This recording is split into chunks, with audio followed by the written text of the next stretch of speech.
Assalamualaikum warahmatullahi wabarakatuh.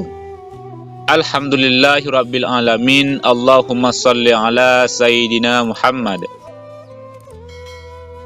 Sahabat beriman yang dirahmati oleh Allah, di antara kesalahan besar yang terjadi pada sebagian orang yang melaksanakan salat adalah tidak tumakninah ketika sedang salat. Rasulullah sallallahu alaihi wasallam menganggapnya sebagai pencuri yang paling buruk. Sebagaimana disebutkan dalam Musnad Imam Ahmad dari Nabi sallallahu alaihi wasallam bahwa beliau bersabda, sejahat-jahatnya pencuri adalah yang mencuri dari salatnya. Para sahabat bertanya, wahai Rasulullah, bagaimana mencuri dari salat? Rasulullah sallallahu alaihi wasallam menjawab, dia tak sempurnakan ruku' dan sujudnya. Hadis riwayat Ahmad. Disahihkan oleh Albani dalam Sahihul Jami'. Tumakninah ketika mengerjakan salat adalah bagian dari rukun salat. Salat tidak sah kalau tidak tumakninah.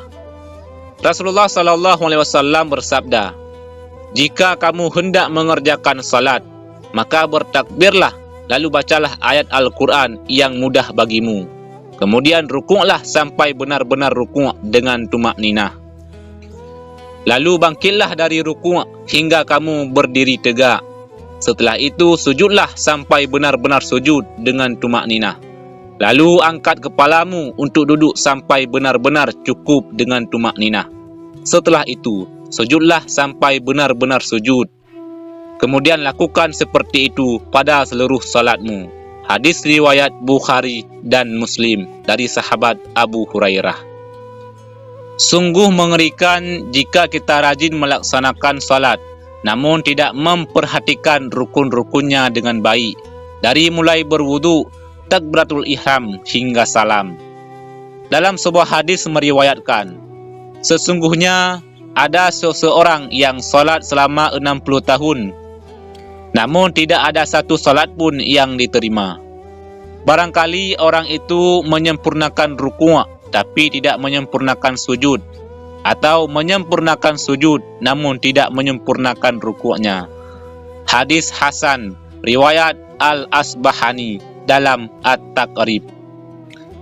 Sebab yang menjadikan salat seseorang selama 60 tahun tidak ada yang diterima satupun, sebagaimana yang disebutkan hadis di atas adalah karena tidak tumakninah dalam rukuk dan sujud. Tak heran jika salat yang kita lakukan bisa tak bernilai pahala, melainkan hanya 1/10, 1/9, atau paling besar hanya setengahnya saja.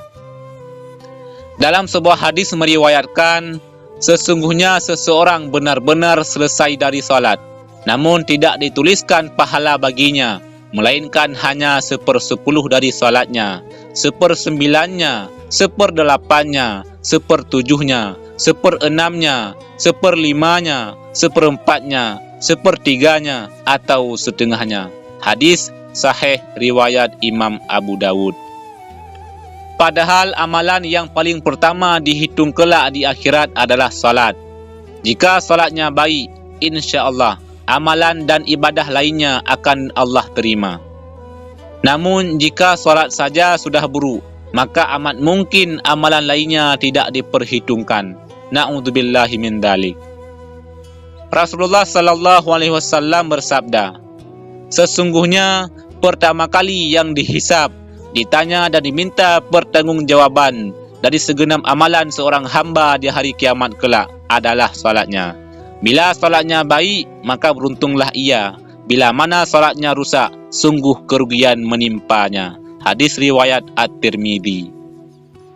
Sahabat beriman yang dirahmati oleh Allah, marilah kita semua senantiasa memperbaiki amalan salat kita, agar Allah Subhanahu wa Ta'ala melihat bahwasanya salat yang kita lakukan tidak hanya sekedar gerakan tanpa jiwa, melainkan juga kita hadirkan hati kita ke hadapannya. Wallahu a'lam bissawab. Demikian yang bisa kami bagikan. Mudah-mudahan ada manfaatnya. Amin ya rabbal alamin. Assalamualaikum warahmatullahi wabarakatuh.